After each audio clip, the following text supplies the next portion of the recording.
Neste momento, Deus, através desta emissora, leva até você mais um programa de fé, com mensagens, hinos e orações a seu favor.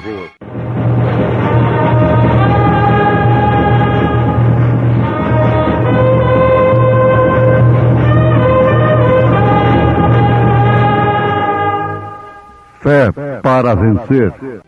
Somente crer, somente crer, tudo é possível, somente crer, somente crer, somente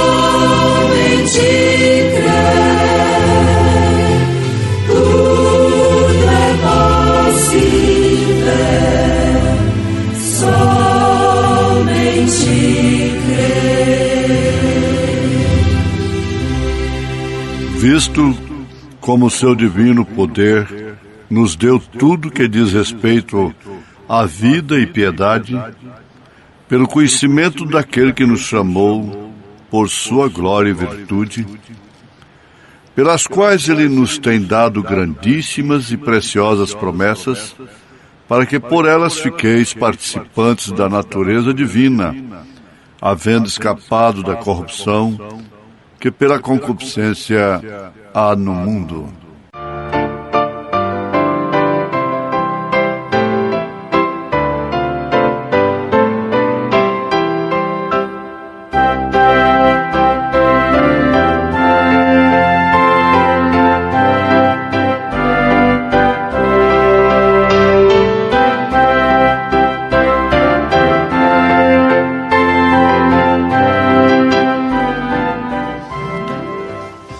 Ouvintes, quando Salomão construiu o templo chamado Templo de Davi, o Templo de Salomão, a oração ficou marcada pelo fato de que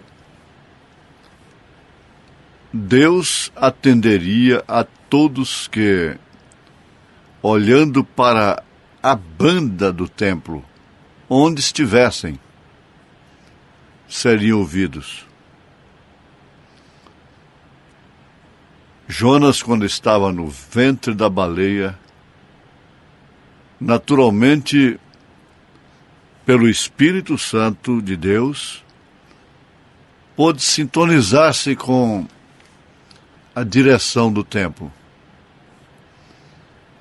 E um fato muito interessante me chama a atenção nesse instante, que quando Estevão, o diácono Estevão, estava sendo apedrejado, isto quer dizer, seria apedrejado, estava perto da morte, ele falou do Templo de Salomão. E ele disse, se referindo a Deus, e Salomão lhe edificou casa. Veja só, quando a morte estava se aproximando, ele logo falou do templo. Continuando, o mártir afirma, mas o Altíssimo não habita em templos feitos por mãos de homens, como diz o profeta. Interessante, esse povo sempre gostou de profeta. Jesus gostou de profeta. Os apóstolos gostaram de profeta, mas Jezabel e Herodias sempre odiaram. Hoje, o mundo chamado cristão gosta muito de profeta. Profeta carismático. Esse dos dons carismáticos. Que profetiza casamento, inclusive casamento misto, apesar que não é misto coisa nenhuma, porque está tudo misturado mesmo, né? É a troca do caminhão, é a libertação da sogra, essa coisa toda. É cada profecia que faz graça até. Ninguém deve estar zombando, rindo, mas que faz graça, faz. Desses profetas que profetizam dinheiro e que foram amontoados pela sociedade que, tendo comichão nos ouvidos, não suportam a sã doutrina, para profetizarem de acordo com as concupiscências de suas carnes, de seus olhos e com a soberba de sua vida, então destes profetas eles gostam. Você quer ver o povo ficar impressionado e dizer que um homem tem o Espírito Santo? É ele falar em língua, está conversando um assunto natural, às vezes de repente explode em língua estranha. Ah, ele é cheio do Espírito Santo. Então, desses, o povo gosta. Bem entendido. O povo que jaz à margem do caminho como ovelhas sem pastor. Porque, na verdade, o povo de Deus ama a correção. Porque a Bíblia diz que Deus corrige e açoita quem Ele ama. Agora, Deus corrige e açoita através da palavra. E sempre o fez através de profeta. De fato, é de causar terror mesmo. Mas aqui está o santo mártir Estevão fazendo menção do que diz o profeta. Esse povo, tudo que eles falavam, terminava falando profeta, profeta. Pelo que entrando no mundo diz, sacrifício e oferta não quiseste, mas corpo me preparaste. Carta de São Paulo aos Hebreus, capítulo 10, verso 5. Um corpo me preparaste. Assim, se nós pudéssemos parar nisto aqui por muito tempo. O corpo aqui não diz respeito exclusivamente à pessoa de Jesus Cristo. O corpo não diz também exclusivamente a respeito do indivíduo, do crente individualmente, mas do corpo místico, do corpo é a soma coletiva de membros de nosso Senhor Jesus Cristo. Você não tem que se gabar de ser membro do tabernáculo da fé, membro de tal igreja, de tal outra igreja. Eu sou membro de tal igreja. Isso aí tem um sentido de identificação, dependendo de como se entende isso, está bem. Mas, na verdade, o Filho de Deus não é membro da Assembleia de Deus, não é membro da Igreja de Cristo. da Igreja Cristã Evangélica, da Igreja Batista, da Igreja Católica. Não é membro do tabernáculo da fé. É membro do Senhor Jesus Cristo. Por isso se trata de um corpo. Um corpo que foi preparado,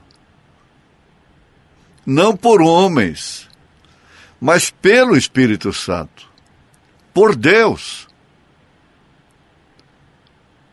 Você deve realmente dar lugar ao Espírito Santo para fazer essa preparação em sua vida. Deus mora realmente na estatura de um homem, refletindo-se naquele ser, a adoração perfeita. Tudo que Deus espera do homem é dele próprio. Não há mérito algum no homem. Qual o mérito que eu tenho? Qual a dignidade que eu tenho? Se tem alguma coisa boa que eu já fiz, que estou fazendo, que irei fazer, isto é Jesus Cristo. Você tem que dizer que foi Jesus Cristo. O que eu faço de errado, então sou eu. Aí sim, todo sucesso é dele, todo fracasso é meu. É com essa consciência que nós devemos jornalhar, porquanto somos seres humanos, sujeitos aos sentimentos, às paixões. Mas isto não impede definitivamente de que haja um tesouro nesse pedregulho, de que haja um tesouro nesse vaso de barro. Por isso o maior mistério é o mistério da piedade. É Deus em carne. É a única esperança de glória. É a única esperança de glória. É Cristo em você. Não há como pensar diferente. Não queremos atribuir nenhuma virtude a nosso grupo em particular. O que desejamos de um modo sincero é aquilo que realmente o profeta de Deus para esta era desejou. É que todo o povo que chama pelo nome de Deus, pelo nome de Jesus Cristo, venha refletir o seu ser. Vamos notar de que Deus se move através de nós. O inimigo move através do homem. O inimigo move através da mulher. Mas Deus também se move através do homem e da mulher, do ser humano nesta terra. Então você é tabernáculo. É tabernáculo do Deus vivente, o lugar escolhido para fazer habitar o seu nome. Vamos notar que Deus em cada era sempre tem refletido no homem. Foi Deus ali em Moisés. Foi ou não foi? Se Moisés vivesse hoje, ele seria considerado como o quê? ele seria considerado e visto como um homem comum. Mas nós temos de ver uma coisa na vida de Moisés. Nasceu como líder, tal como Cristo. Porque, na verdade, o seu ministério representou a Cristo. Paulo, Hebreus capítulo 11, nós falamos Paulo com convicção. Quem não tem convicção fica entre Apolo e Paulo e sei mal o quê. Nós sabemos quem é o autor da carta aos Hebreus. Então, ele, se referindo a Moisés, disse, Hebreus capítulo 11, que Moisés preferiu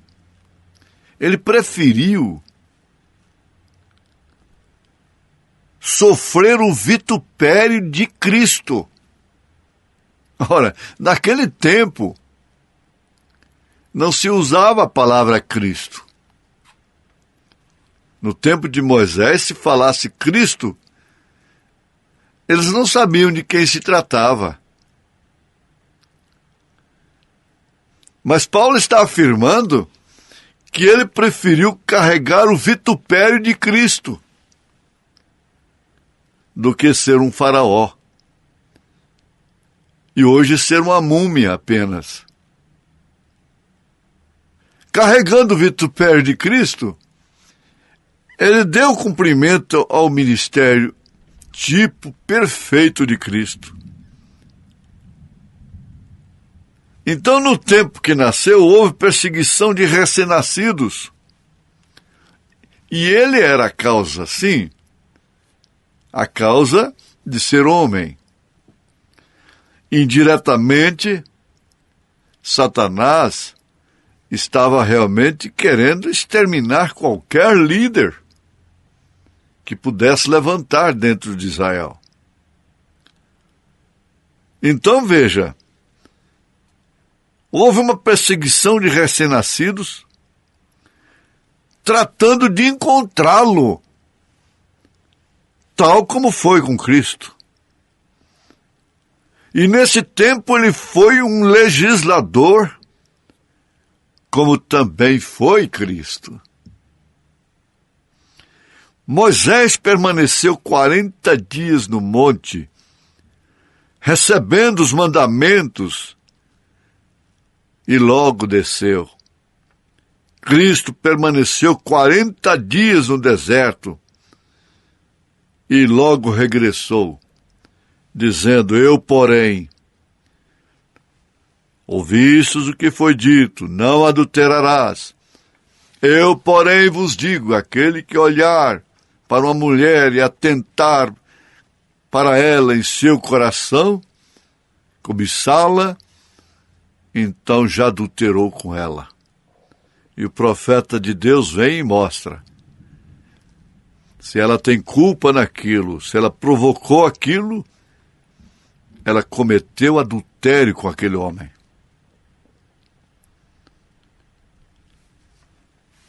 Então ele vem, mas eu vos digo que qualquer que olhar para cobiçá-la já adulterou com ela em seu coração.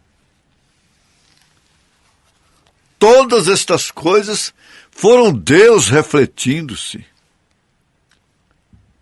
Nós vimos José, chamado José do Egito. Nasceu um varão espiritual entre seus irmãos. Por isso foi perseguido. Ele foi perseguido exatamente por ser espiritual. Todos foram homens bons. Todos foram patriarcas. Mas quando veio José, ele foi diferente. Diferente em todos os aspectos.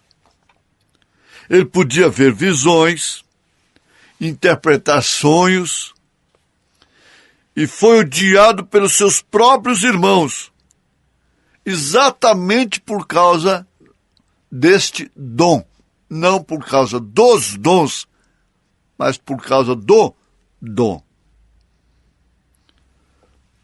Seus irmãos lhe odiavam por causa da mesma obra que Deus lhe havia dada para que cumprisse na terra. Eles temiam que tivessem um dia de se prostrarem a seus pés. E tudo isso estava apontando para a cruz. E também José foi vendido por quase 30 peças de prata.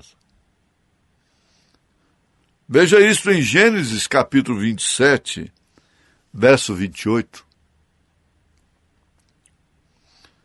Isto por causa de seus próprios irmãos.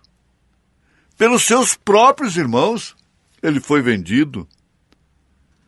Não foi assim que aconteceu com Jesus Cristo? Meditando desta forma, você está bem comigo.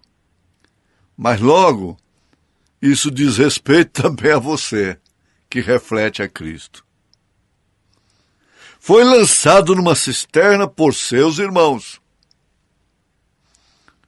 Estranha-se muito ser perseguido por irmãos. Ser levado na justiça por irmãos. Paulo também estranhou e reprovou. Mas veja só, onde José deveria ter terminado sua missão? Antes de começar, ela terminaria dentro de uma cisterna. Se Deus não fora com ele e não tivesse um propósito naquilo. Onde Jesus teria terminado a sua missão? Sabe onde? No próprio julgamento da lei. Se José fosse um injusto, fosse usar a razão, Jesus teria morrido apedrejado. Maria teria sido morta apedrejada. E morreria o feto dentro de seu ventre. Depois, Herodes, escapando disso, Herodes teria matado ele e terminado a sua missão ali. Agora você vê, eu não sei como que eu estou aqui. Lembrando de coisas de criança ainda. Você não sabe como você está aqui. Você está cumprindo um propósito. É isso, a coisa é simples. É relativa a Moisés, a José, ao próprio Senhor Jesus Cristo. Você havia de cumprir a sua missão. É por isso que você está aqui. Você está aqui. Você se sente aqui, na palavra. E Deus te abençoou. Em nome do Senhor Jesus Cristo. Amém. Você é um pregador do Evangelho também, e você está aqui por uma boa causa. Você não está doente, você está em necessidade e você quer um avivamento pentecostal para começar em sua igreja. Todos nós queremos isso.